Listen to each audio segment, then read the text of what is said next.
નમસ્કાર મિત્રો, ધોરણ 6 વિષય ગણિત પ્રકરણ 5 પાયાના આકારોની સમજૂતી એમાં આપણે પ્રશ્ન 9 જોઈએ। એક રેખા દોરો। આ રેખા ઉપર 3 ક્રમિક બિંદુઓ A, B અને C મૂકો। AB, AC અને BC ના માપ લો અને તે પરથી નક્કી કરો કે AB વત્તા BC બરાબર AC, એટલે કે AB અને BC નો સરવાળો એ AC જેટલો થવો જોઈએ। તો આની ઉપરથી આપણે મિત્રો કહી શકીએ કે અહીંયા જે B બિંદુ છે એ B બિંદુ A અને C ની વચ્ચે હોવું જોઈએ। બંનેમાં B બિંદુ કોમન છે, AB વત્તા BC, એટલે B બિંદુ AC ની વચ્ચે હોય। એટલે પહેલાં આપણે એક રેખા દોરીએ।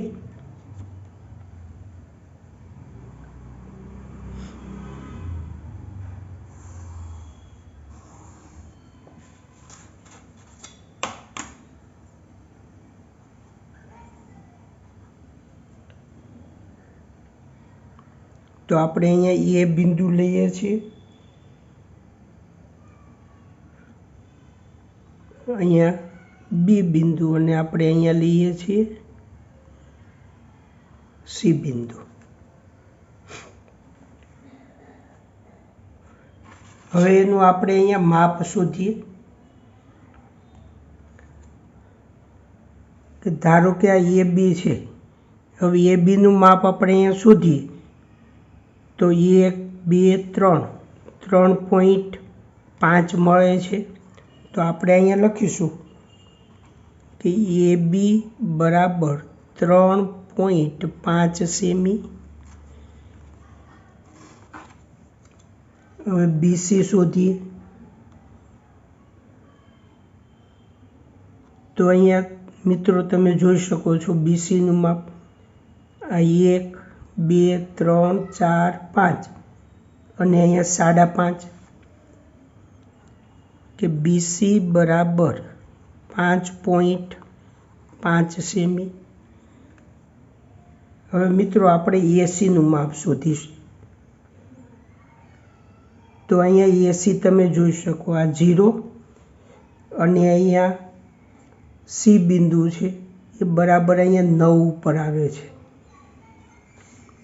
એટલે કે AC બરાબર 9 સેમી। હવે મિત્રો આપણે AB વત્તા BC શોધીએ કે AB વત્તા BC। હવે AB 3.5 સેમી વત્તા BC 5.5 સેમી બરાબર 9 સેમી। તો 9 સેમી એ AC નું માપ બતાવે છે।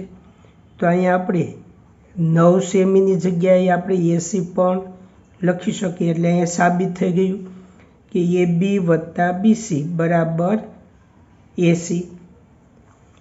તો અહીંયા આપણે AB નું માપ મિત્રો અહીં લખીએ 3.5 સેમી, BC 5.5 સેમી અને AC એ 9 સેમી થશે। મિત્રો આપણે સ્વાધ્યાય પોથીનો 10મો પ્રશ્ન જોઈએ કે ઘડિયાળના 2 કાંટા દોરીને કાંટાની 1/4 આટાની, 1/2 આટાની અને 3/4 આટાની આકૃતિ દોરો। હવે એનો અર્થ એ થાય કે મિત્રો અહીંયા ઘડિયાળમાં કુલ 4 ભાગ પડેલા છે, આપણે અગાઉ જોયું હતું। તો હવે ઘડિયાળનો કાંટો એ 12 થી 3 ઉપર જાય એટલે એને 1/4 આટો કહેવાય, આટાનો ચોથો ભાગ। હવે મિત્રો આપણે અગાઉ ઘડિયાળમાં જોયું હતું કે ઘડિયાળનો કાંટો અત્યારે 12 ઉપર છે, હવે 12થી તમે એને 3 ઉપર લઈ જાઓ, 3 ઉપર આવે એટલે તમારે 1/4 આટો એને કહેવાય। એટલે આપણે બે કાંટા એવી રીતે દોરશું કે એક કાંટો એ 12 ઉપર રહે અને બીજો કાંટો એ 3 ઉપર રહે। એટલે આ રીતે આપણી આકૃતિ બનશે। હવે બીજી આકૃતિ છે 1/2 એટલે અડધો આટો, એટલે કાંટો 12થી શરૂ થઈ અને 6 પર આવે એટલે એને કહેવાય અડધો આટો। તો મિત્રો આપણે અહીંયા ઘડિયાળની અંદર જોઈએ કે આ કાંટો અત્યારે 12 ઉપર છે, 12થી 3 ઉપર આવશે એટલે 1/4 આટો કહેવાય। હવે ફરી એ 6 ઉપર આવે એટલે અહીંયા આ રીતે આકૃતિ બનશે।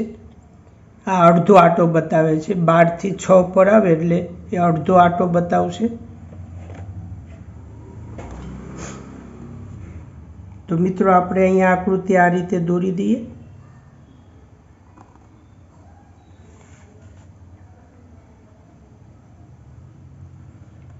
અને ત્રીજી આકૃતિ છે 3/4 આટો, એટલે ઘડિયાળનો કાંટો 12થી 3 ઉપર આવે એટલે 1/4 આટો, 6 ઉપર આવે તો અડધો આટો અને 9 ઉપર આવે તો 3/4 આટો કહેવાય।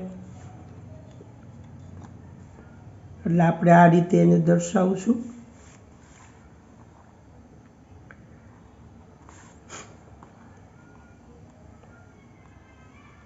આપણે આ ભાગ આ રીતે દર્શાવવાનો છે।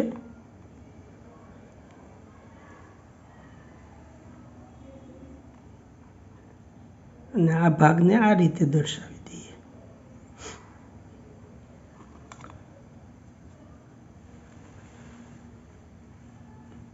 હવે મિત્રો આપણે પ્રશ્ન 11 જોઈએ કે કોઈ એક ત્રિકોણ XYZ દોરો, તેની બાજુઓ માપો, તે પરથી નક્કી કરો કે ત્રિકોણની બે બાજુઓના માપનો સરવાળો ત્રીજી બાજુના માપ કરતાં વધારે થાય છે। હવે મિત્રો આપણે કોઈ પણ માપનો તમે એક ત્રિકોણ અહીંયા દોરો, તો ધારો કે એક આપણે ત્રિકોણ અહીંયા દોરીએ છીએ,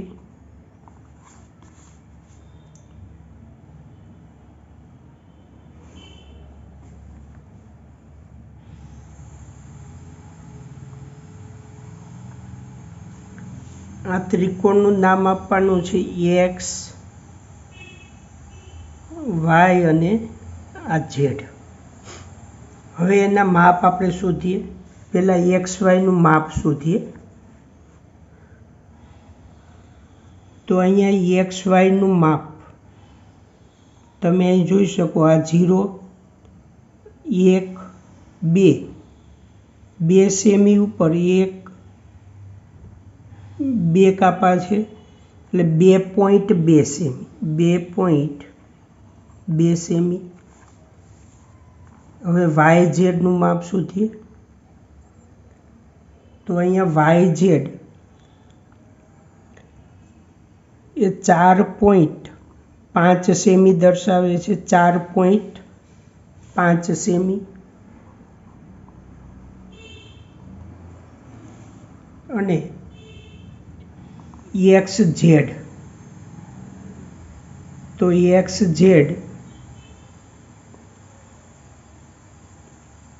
એ દર્શાવે છે 3.2 સેમી, 3.2 સેમી। હવે મિત્રો અહીંયા આપણે આ માપ લખીએ XY, તો XYનું માપ છે 2.2 સેમી, YZ 4.5 સેમી અને XZ 3.2 સેમી. હવે મિત્રો આપણે બે બાજુઓના માપનો સરવાળો કરીએ. તો અહીં આપણે શોધીએ કે બે બાજુના માપનો સરવાળો બરાબર, આપણે આ બે બાજુ લઈએ કે 2.2 સેમી વત્તા 3.2 સેમી. હવે એનો સરવાળો કરો એટલે તમને સરવાળો મળશે કે 5.4 સેમી. હવે એની આપણે આ ત્રીજી બાજુ એટલે કે 4.5 સેમી છે, એટલે બે બાજુનો સરવાળો 5.4 સેમી મળ્યો અને ત્રીજી બાજુનું માપ બરાબર 4.5 સેમી. હવે એથી આપણે એવું કહી શકીએ કે બે બાજુના માપનો સરવાળો એ ત્રીજી બાજુના માપ કરતાં વધારે હોય. તો અહીંયા કઈ બે બાજુઓ આપણે લીધેલી છે કે XY વત્તા XZ, એ બંનેનો સરવાળો એટલે ગ્રેટર ધેન ત્રીજી બાજુ એટલે કે YZ, એટલે કે આ બે બાજુના માપનો સરવાળો એ આ ત્રીજી બાજુ એટલે કે YZ કરતાં વધુ હોય છે, જે મિત્રો તમને મેં અગાઉ થિયરીમાં પણ સમજાવેલું છે.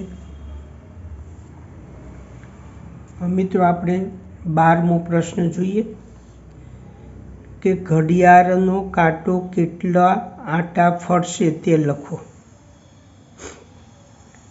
મિત્રો પહેલી આકૃતિમાં જુઓ તમે, હવે ઘડિયાળનો કાંટો 6 ઉપર છે, એ 6 થી 9 ઉપર જાય એટલે એ ચોથા ભાગનો આંટો ફેરવો કહેવાય. હવે આ તમારી માત્ર હું સમજ માટે જ કહું છું. આ સમજ માટે હું અહીંયા આકૃતિમાં આ રીતે લીટી દોરું છું. હવે મિત્રો આ સમજ માટે તમે આને એક ભાગ ગણો, આ બીજો ભાગ, આ ત્રીજો ભાગ ને આ કુલ 4 ભાગ છે એટલે આ છેદમાં 4. હવે 6 થી 9 ઉપર જાય એટલે એ એક ભાગ કહેવાય, એટલે 1/4 આંટો કહેવાય.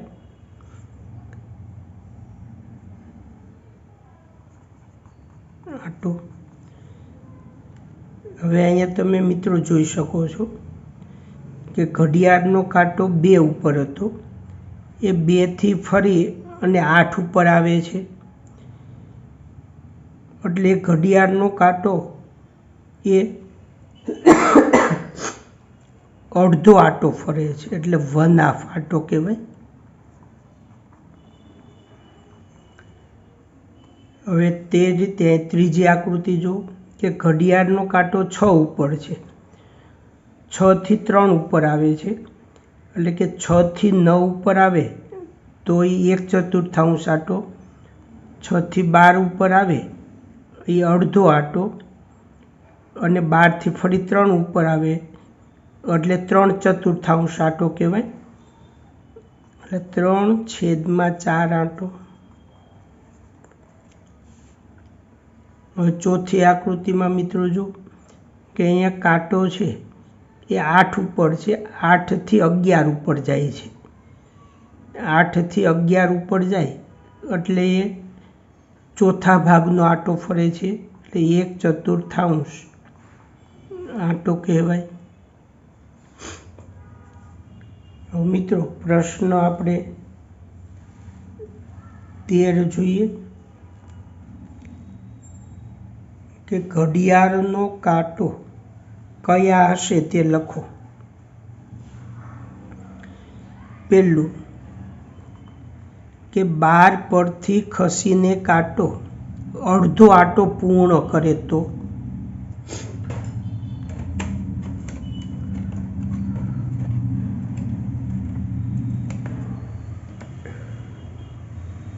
મિત્રો અહીંયા સમજ માટે મેં તમને ઘડિયાળ બતાવેલી છે કે કાંટો 12 ઉપર છે, 12 ઉપરથી ખસી અને એ અડધો આંટો પૂરું કરે. હવે અડધો આંટો પૂરો કરે તો અહીંયા અડધો આંટો પૂરો થયો તો એ કયા અંક ઉપર આવશે? તો તમે જોઈ શકો છો કે એ 6 ઉપર આવશે. તો આપણે જવાબમાં લખીએ 6 ઉપર.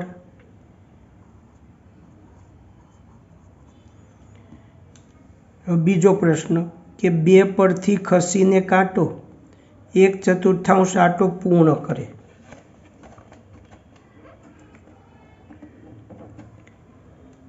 મિત્રો અહીંયા 2 ઉપર કાંટો છે, 2 ઉપરથી ખસીને અડધો આંટો પૂર્ણ કરે.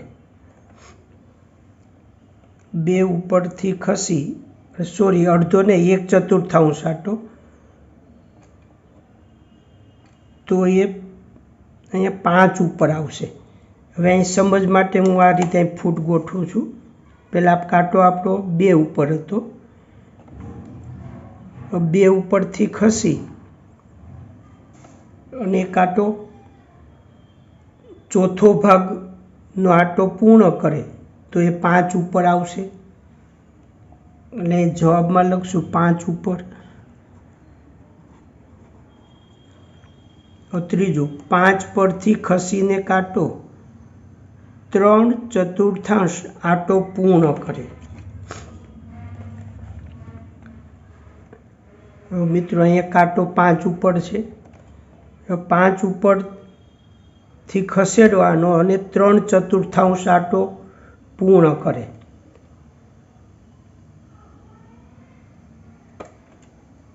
પાંચ ઉપરથી એ 8 ઉપર આવે એટલે 1/4 આંટો, અને ત્યાંથી 8 ઉપરથી 11 ઉપર જાય એટલે કે 5 થી 11 ઉપર જાય એટલે અડધો આંટો, અને 11 થી ફરી ખસી અને 2 ઉપર આવે એટલે કે ટૂંકમાં 5 થી એ 2 ઉપર જાય એટલે 3/4 આંટો પૂર્ણ કર્યો. કે આ રીતેની ગોઠવણી તમે જોઈ શકો. અહીંયા સ્કેલ મૂકી છે, તમે સમજો 5 ઉપર કાંટો હતો, એ કાંટો 5 ઉપરથી ફરી અને અહીંયા 2 ઉપર આવશે ત્યારે 3/4 આંટો પૂર્ણ થયેલો ગણાશે એટલે 2 ઉપર આવશે.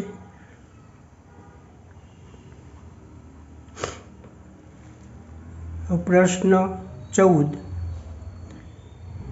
કઈ દિશામાં પહોંચાશે તે લખો. ઉત્તર દિશામાંથી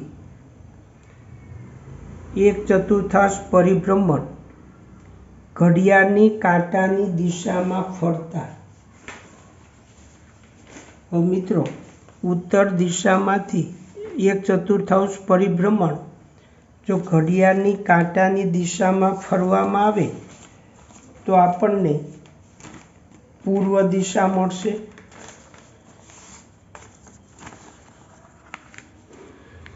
હવે અહીંયા જોઈ શકો છો કે ઉત્તર દિશામાંથી 1/4 આંટો ફરો એટલે આપણને પૂર્વ દિશા મળશે. એટલે પૂર્વ દિશાએ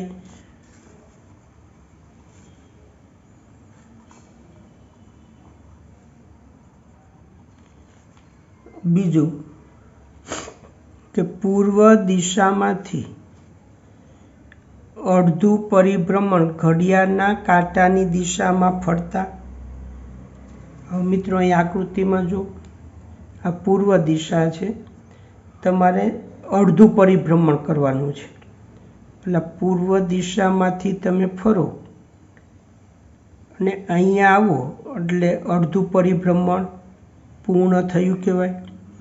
તો અહીંયા આપણે પશ્ચિમ દિશાએ આપણે પહોંચીએ એટલે અહીં જવાબમાં લખશું કે પશ્ચિમ દિશાએ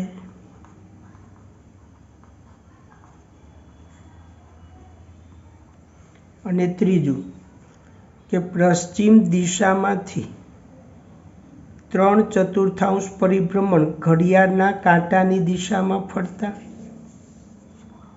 મિત્રો આ પશ્ચિમ દિશા છે, ઘડિયાળની કાંટાની દિશામાં 3/4 એટલે કુલ આ તમે ગણતરી કરો 1 2 3 4 સરખા ભાગ છે, આપણે 3 ભાગ ફરવાનો એટલે 3/4 થાય। તો અહીંથી અહીંયા આવીએ એટલે 1/4, અહીંયા આવીએ એટલે 2/4 અને અહીંયા આવીએ એટલે 3/4 એટલે આપણને અહીંયા દક્ષિણ દિશા મળશે। તો અહીંયા જવાબ લખી કે દક્ષિણ દિશાએ